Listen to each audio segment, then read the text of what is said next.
दोस्तों आज के वीडियो में हम लोग डिस्कस करेंगे मौलिक अधिकार में दिया गया दूसरा अधिकार स्वतंत्रता का अधिकार के बारे में। हमारे संविधान में कौन कौन सी स्वतंत्रताएं दी गई हैं, आज की वीडियो में हम लोग इसी को डिस्कस करेंगे। तो वीडियो को अंत तक जरूर देखें, वीडियो को लाइक, चैनल को सब्सक्राइब और पेज को फॉलो करना ना भूलें। तो लोग शुरू करते हैं। आज का अपना क्लास है स्वतंत्रता का अधिकार। दोस्तों स्वतंत्रता के अधिकार का वर्णन भारतीय संविधान के भाग 3 में अनुच्छेद 19 से लेकर 22 तक किया गया है। दोस्तों अनुच्छेद 19 एक कहता है में 6 प्रकार की स्वतंत्रताओं का उल्लेख है। जो अनुच्छेद 19 का एक है उसमें 6 प्रकार की स्वतंत्रताओं का उल्लेख है और भारतीय संविधान के भाग 3 में भी 6 प्रकार की स्वतंत्रताओं का उल्लेख है। पहला स्वतंत्रता है भाषण एवं अभिव्यक्ति की स्वतंत्रता। इसको हम लोग समझते हैं क्या होता है भाषण एवं अभिव्यक्ति, यानी कि हम लोग क्या भाषण दे सकते हैं और अभिव्यक्ति मतलब होता है जो हमारे विचार हैं उसे हम व्यक्त कर सकते हैं। हम क्या सोचते हैं, हम क्या चाहते हैं, इसको क्या सकते हैं व्यक्त कर सकते हैं, यानी कि एक्सप्रेस कर सकते हैं। यह होता है अभिव्यक्ति। यानी कि पहला जो स्वतंत्रता है वह है भाषण एवं अभिव्यक्ति की स्वतंत्रता। दूसरा है शांतिपूर्वक एवं बिना हथियारों की बैठक करने की स्वतंत्रता। यानी कि हमारे जो संविधान का अनुच्छेद 1 में जो दूसरा स्वतंत्रता दिया गया है वो है शांतिपूर्वक बैठक करने की स्वतंत्रता, वो भी बिना हथियारों के। जैसे दोस्तों हमारा देश का लोकतंत्र है, यहाँ पर आंदोलन होते हैं, यहाँ पर बैठकें होती हैं, लेकिन रणनीतियाँ बनाई जाती हैं, लेकिन वह आंदोलन जो हों वह क्या हो शांतिपूर्वक हों। यानी कि हम अपने विरोध और प्रदर्शन है वह क्या करें शांतिपूर्वक करें, उसमें किसी प्रकार की हिंसा ना हो, ना आगजनी हो, ना तोड़ फोड़ हो, और तो और वहाँ पर कोई बिना हथियार, यानी कि वहाँ पर हथियार ले जाकर आप लोग कह सकते हैं आंदोलन नहीं कर सकते हैं। आंदोलन करने का अधिकार है लेकिन शांतिपूर्वक और बिना हथियारों के। ये है हमारा 19 का 1 में दूसरा स्वतंत्रता। तीसरा कहता है संगठन एवं संघ बनाने की स्वतंत्रता। तीसरा है संगठन एवं संघ बनाने की स्वतंत्रता। दोस्तों हमारे देश में बहुत सी संगठन चलती हैं, कहते हैं बहुत सी संगठन चलती है, किसान मजदूर संगठन, वकील संगठन, टीचर संगठन, यानी कि क्या कई प्रकार के संगठन होते हैं। संघ भी होते हैं, जैसे स्वयं सेवक संघ हो गया, कई प्रकार के होते हैं संघ होते हैं। यानी कि इसको क्या कहते हैं हम लोग हिंदू युवा वाहिनी हो, ये भी क्या एक प्रकार का संघ है। तो अनुच्छेद 19(1) में जो तीसरा स्वतंत्रता है वो है संगठन एवं संघ बनाने की स्वतंत्रता। आप कोई सा संगठन बना सकते हैं, कोई सा संघ बना सकते हैं, लेकिन इस पर भी रोक लगाई गई है इन अधिकारों पर, उसको हम लोग आगे अभी पढ़ेंगे। फिर चौथा स्वतंत्रता है स्वतंत्र विचरण करने की स्वतंत्रता। यानी कि विचरण, यानी कि आप अपने देश में यानी कि भारत में कहीं पर भी स्वतंत्रता पूर्वक विचरण यानी कि घूम टहल सकते हैं। इस पर भी रोक लगाई गई कई सेंसिटिव एरियाज में, तो उस पर अभी हम लोग चर्चा करेंगे। कहाँ पर रोक लगाया गया है कि आप वहां पर विचरण यानी कि घूम टहल नहीं सकते हैं। तो चौथा स्वतंत्रता है स्वतंत्र विचरण करने की स्वतंत्रता, यानी कि बिना रोक टोक के घूमने की स्वतंत्रता पूरे देश में। फिर पांचवा है रहने एवं बसने की स्वतंत्रता। हम पूरे देश में कहीं पर भी कह सकते हैं रह सकते हैं, वहां पर बस सकते हैं। या जैसे कि मान लो हम उत्तर प्रदेश से हैं तो जब मुंबई में जाकर रह सकते हैं, वहां पर बस भी सकते हैं, अपना जमीन खरीद ले, अपना कुछ भी खरीद ले, क्या वहां पर बस सकते हैं। तो क्या कहीं पर पूरे देश में कहीं पर रहने एवं बसने की स्वतंत्रता, इसे हम लोग ए बी सी और डी कहते हैं। और ये क्या है ई है रहने एवं बसने की स्वतंत्रता। एक था अनुच्छेद एफ है, उसे 44वें संविधान संशोधन द्वारा हटा दिया गया था। फिर है जी कहता है व्यापार या वाणिज्य करने की स्वतंत्रता, यानी कि हम क्या व्यापार करेंगे, कौन सा बिजनेस करेंगे, इसकी भी क्या होगी, हमें स्वतंत्रता होगी। यानी सरकार नहीं डिसाइड करेगी हम कौन सा बिजनेस करेंगे, कौन सा व्यापार करेंगे। इसे हमें पूरी तरह से स्वतंत्र हैं कि हम कौन सा बिजनेस और कौन सा व्यापार करेंगे। यह है अनुच्छेद 19(1) का जी। तो 19(1) के ए में है भाषण एवं अभिव्यक्ति की स्वतंत्रता। 19(1) है, एक का ए है भाषण एवं अभिव्यक्ति की स्वतंत्रता। बी में है शांतिपूर्वक एवं बिना हथियारों की बैठक करने की स्वतंत्रता। सी में है संगठन एवं संघ बनाने की स्वतंत्रता। डी में है स्वतंत्र रूप से विचरण करने की स्वतंत्रता।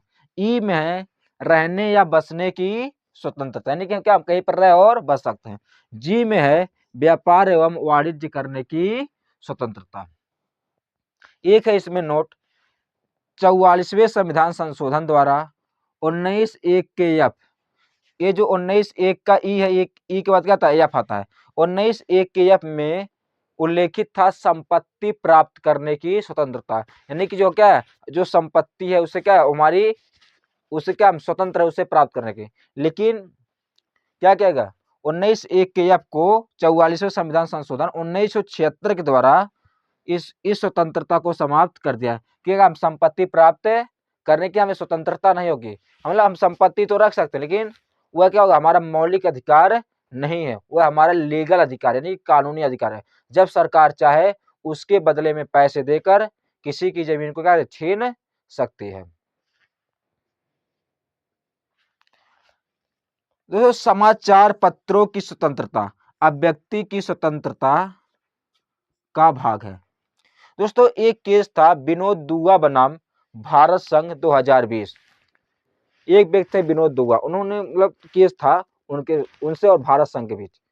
तो इसमें सुप्रीम कोर्ट ने निर्णय दिया कि जो समाचार पत्रों की स्वतंत्रता है, यानी कि समाचार पत्र यानी कि जो न्यूज़पेपर छपते हैं उनकी जो स्वतंत्रता है वह अभिव्यक्ति यानी कि अनुच्छेद 19 के 1 के ए के अनुसार अभिव्यक्ति की स्वतंत्रता का भाग है। यह निर्णय दिया गया था विनोद दुआ बनाम भारत संघ 2020 के मामले में। कहा गया कि अनु न्यूज़पेपर यानी कि अखबारों की स्वतंत्रता क्या है, अभिव्यक्ति के ही भाग है, अभिव्यक्ति की स्वतंत्रता का ही भाग है।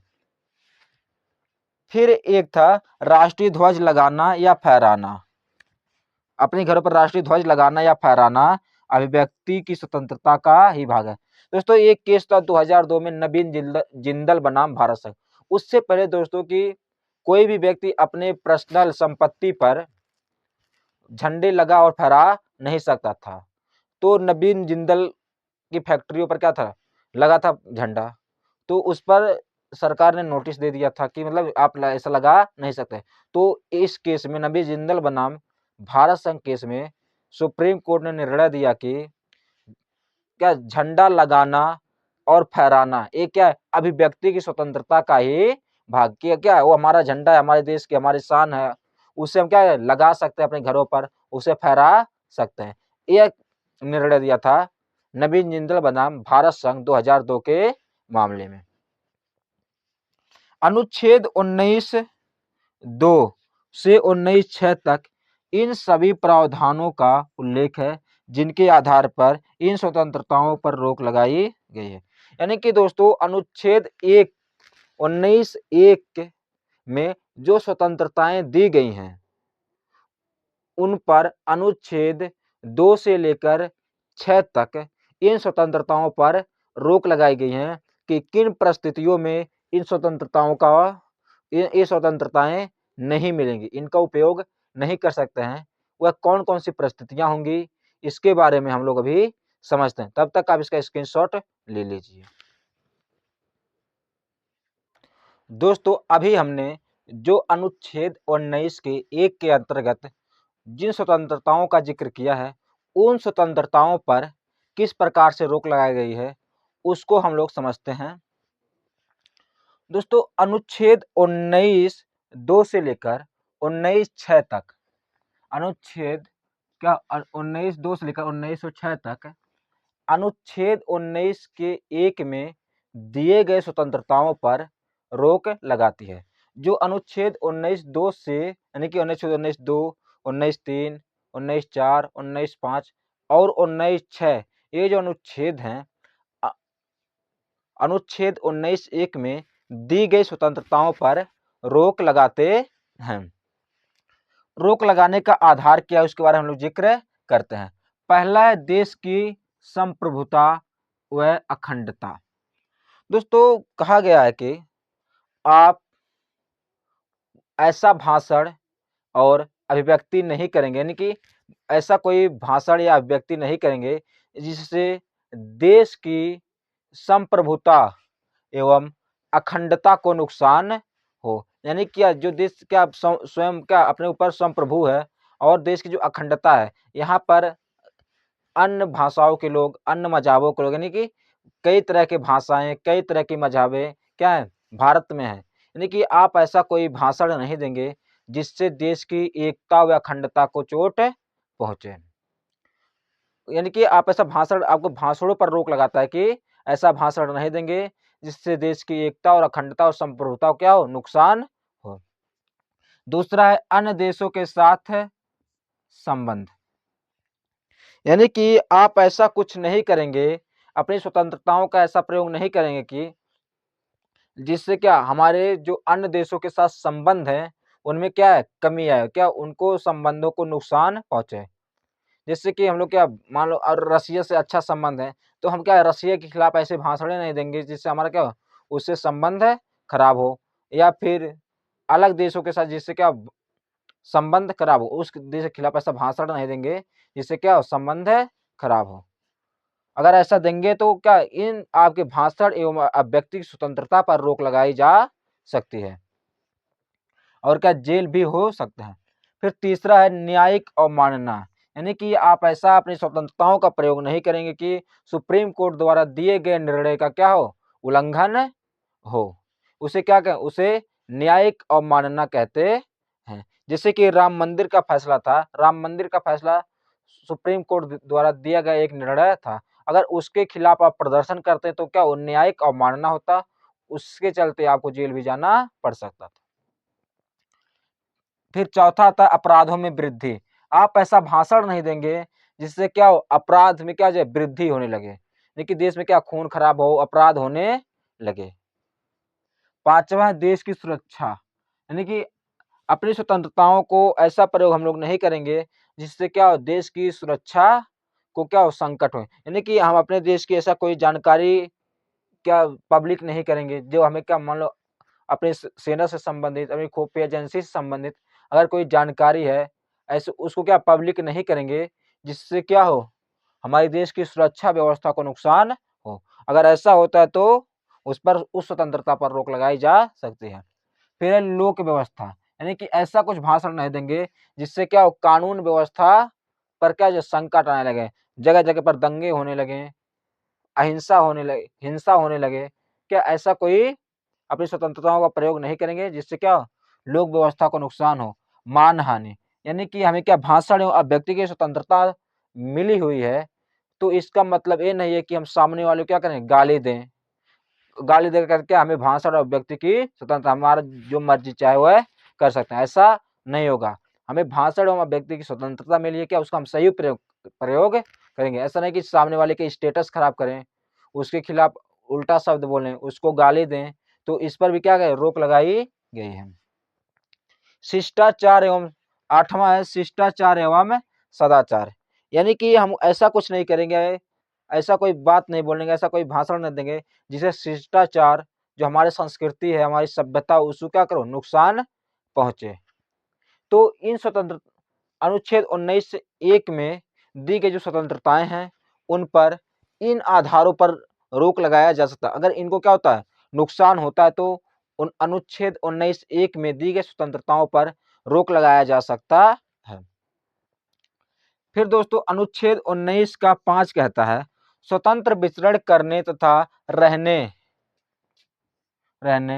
बसने पर साधारण जनता। जो अनुच्छेद 19(1) में दिया गया है कि क्या हमें क्या स्वतंत्र विचरण है, यानी कि हमें पूरे देश में घूमने टहलने क्या होगी, आज़ादी होगी। वहाँ पर व्यापार एवं वाणिज्य करने की स्वतंत्रता है, यानी कि रहने और बसने की क्या स्वतंत्रता होगी। तो उसके आधार पर क्या साधारण जनता, जो देश की साधारण जनता है और अनुसूचित जनजाति है के हितों के संरक्षण के आधार पर रोक लगाई जा सकती है।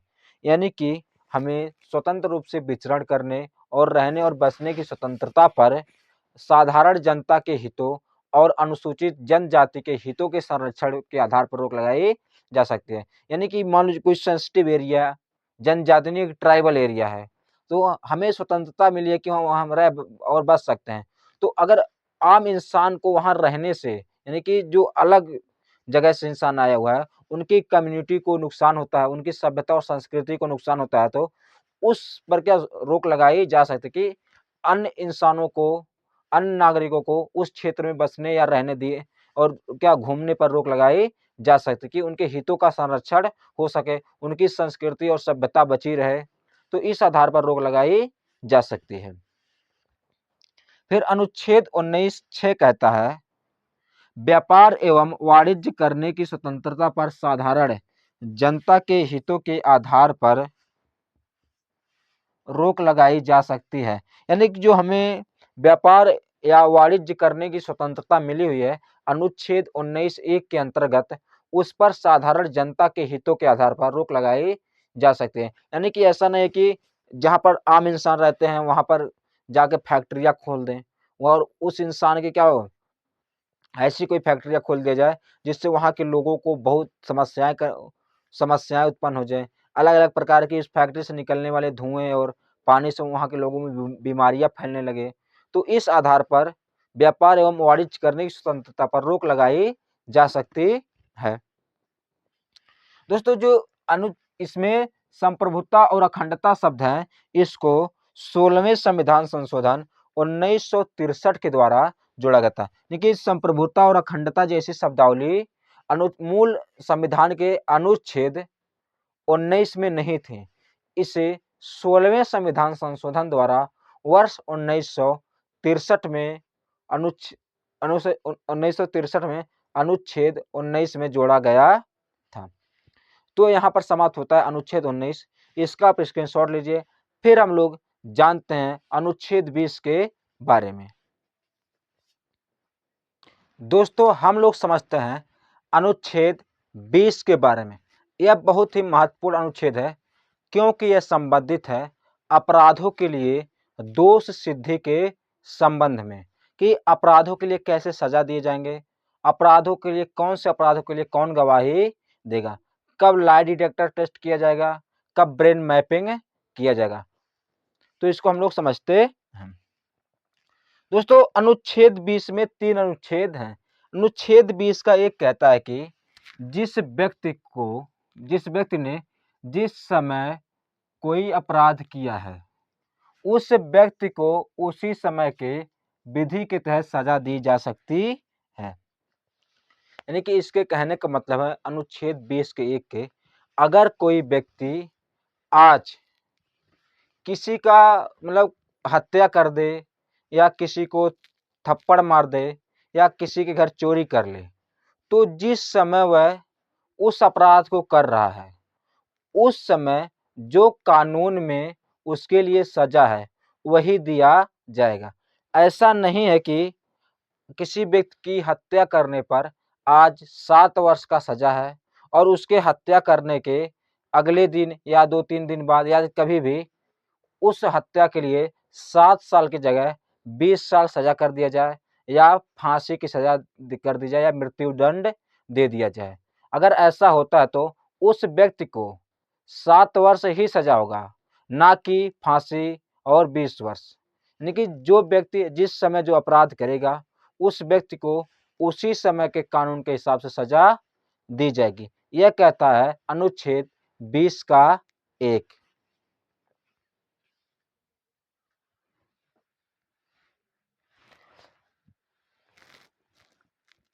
दोस्तों इसमें एक चीज और है कि अगर किसी व्यक्ति को जो मतलब कानून है, जैसे आज कानून है किसी व्यक्ति को लाभ देना है, तो उस व्यक्ति को आज 500 रुपये लाभ मिल रहा है, अगर कल कानून बन गया कि 1000 लाभ मिलेगा, व्यक्ति क्या होगा, 1000 लाभ मिलेगा। यानी कि पूर्व में कि व्यक्ति का नुकसान नहीं किया जा सकता है। जैसे कि कहा जाए कि व्यक्ति को पूर्व के कानून के हिसाब से नुकसान नहीं किया जा सकता है, बल्कि लाभ दिया जा सकता है। पूर्व के कानून के हिसाब से नुकसान नहीं किया जा सकता है, बल्कि लाभ दिया जा सकता है। अनुच्छेद 20 का 2 कहता है कि किसी भी व्यक्ति को एक अपराध के लिए एक ही सजा हो सकती है, उससे अधिक नहीं। यानी कि अनुच्छेद 20 कहना है कि किसी व्यक्ति को एक अपराध के लिए केवल एक बार ही सजा हो सकती है, उससे अधिक नहीं। जैसे कि मान लो कोई व्यक्ति किसी को थप्पड़ मार दिया, उसको सिर्फ एक ही बार सजा मिलेगी एक अपराध के लिए, एक बार से अधिक सजा नहीं मिलेगी। यह कहता है अनुच्छेद 20 का 2 कि किसी व्यक्ति को एक अपराध के लिए केवल एक बार ही सजा दिया जा सकता है। अनुच्छेद 20 का 3 कहता है किसी भी व्यक्ति को स्वयं के विरुद्ध गवाही देने के लिए बाध्य नहीं किया सकता है। यानी कि कोई व्यक्ति है, उसको स्वयं को उससे यह नहीं कहा जाएगा कि तुम अपना जुर्म क्या करो, कबूल करो, या अपना जुर्म क्या करो, मानो कि अपने खिलाफ गवाही दो कि हमने हाँ ये कार्य किया। वह व्यक्ति यह भी कह सकता है जाके कि पुलिस ने हमें क्या किया, मजबूर किया अपने खिलाफ गवाही देने के लिए, और वह कोर्ट में पलट भी सकता है व्यक्ति, जब कोर्ट में कह दे कि पुलिस ने हमको क्या मजबूर किया था गवाही अपने विरुद्ध देने के लिए। तो अनुच्छेद 20 का 3 यह कहता है कि कोई भी व्यक्ति स्वयं के विरुद्ध गवाही नहीं दे सकता है। इसी के आधार पर सिल्वी बनाम कर्नाटक राज्य, एक केस था 2010 में सिल्वी बनाम कर्नाटक राज्य के मामले में अनुच्छेद 20 के 3 के आधार पर नार्को टेस्ट, एक टेस्ट होता है narco test, brain mapping, lie detector, यानी कि नार्को टेस्ट किया जाता है, ब्रेन मैपिंग किया जाता है कि उसे ब्रेनों में क्या इलेक्ट्रॉनिक चीजों से उनसे सच बुलवाया जाता है। लाई डिटेक्टर यानी कि ये लाई डिटेक्टर यह चीज पता चलता है कि व्यक्ति झूठ बोल रहा है कि सच, उससे पता चलता है। तो ये सब जो चीजें हैं स्वयं के विरुद्ध गवाही देने के लिए बाध्य करते हैं, यानी कि सच बुलवाने के लिए बाध्य करते हैं। तो सिल्वी बनाम कर्नाटक राज्य 2010 के मामले में नार्को टेस्ट, ब्रेन मैपिंग और लाई डिटेक्टर टेस्ट के प्रयोग पर रोक लगाया गया था अनुच्छेद 20(3) के आधार पर, लेकिन यह रोक पूरी तरह से नहीं लगाया गया था। अगर देश के खिलाफ और महिलाओं के खिलाफ अपराध होते हैं तो उच्च न्यायालय के अनुमति से इसका प्रयोग किया जा सकता है। यानी कि narco test, brain mapping test और लाई डिटेक्टर टेस्ट का प्रयोग तभी किया जाएगा जब देश के खिलाफ और महिलाओं के खिलाफ क्या हो, अपराध हो, और वो भी किया जाएगा उच्च न्यायालय के अनुमति। जब तक उच्च न्यायालय अनुमति नहीं देगी तब तक इन तीनों मशीनों का प्रयोग नहीं किया जा सकता है। ये था अनुच्छेद 20। हम लोग समझते हैं अनुच्छेद 21 को। अनुच्छेद 21 कहता है किसी भी व्यक्ति को प्राण एवं दैहिक यानी उसके प्राण और शारीरिक स्वतंत्रता से विधि द्वारा स्थापित प्रक्रिया के सिवाय वंचित नहीं कर सकते। यानी कि किसी व्यक्ति की कोई उसका किसी व्यक्ति को मार नहीं सकते हैं या उसे क्या उसके शारीरिक रूप से कष्ट नहीं पहुंचा सकते हैं।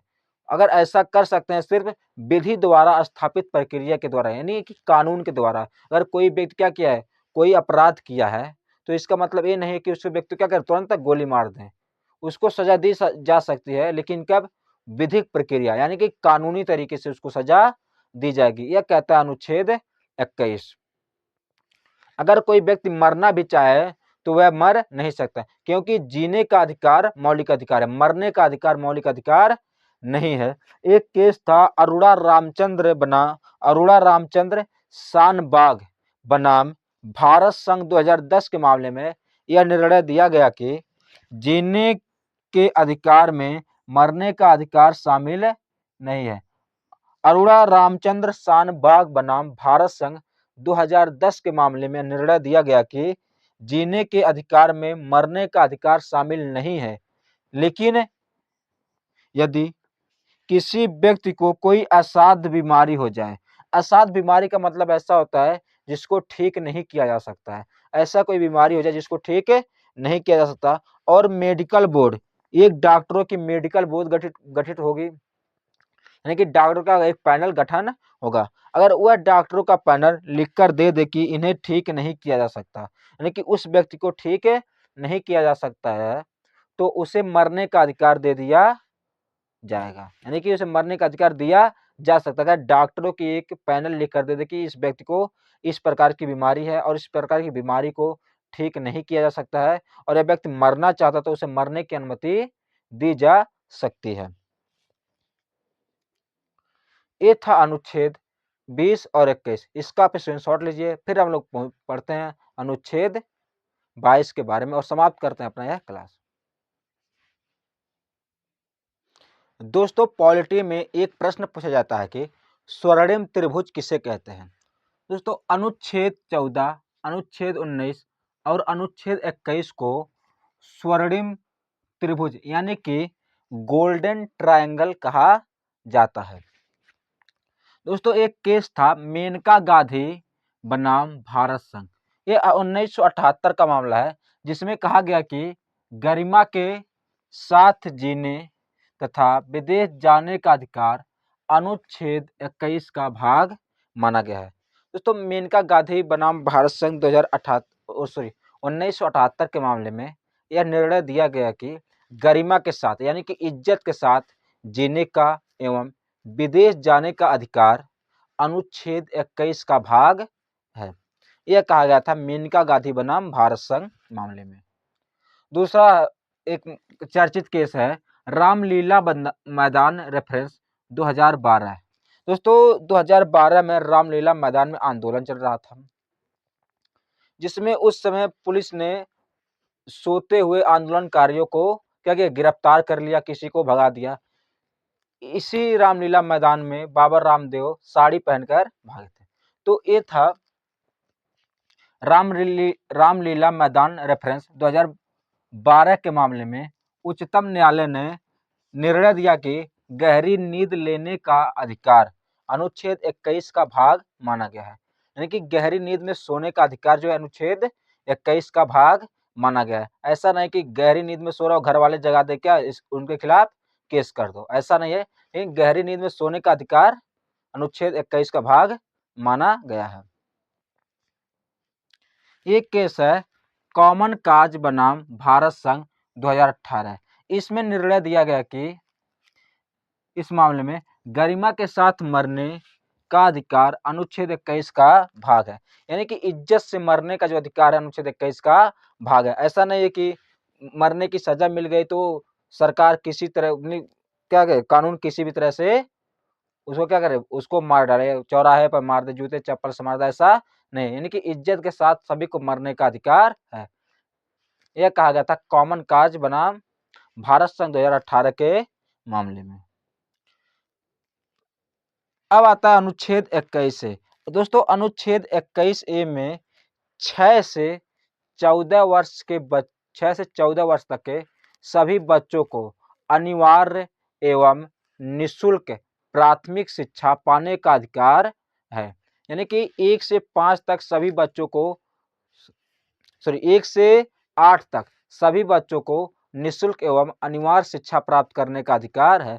इसे 86 यानी कि 86वें संविधान संशोधन 2002 के द्वारा जोड़ा गया था।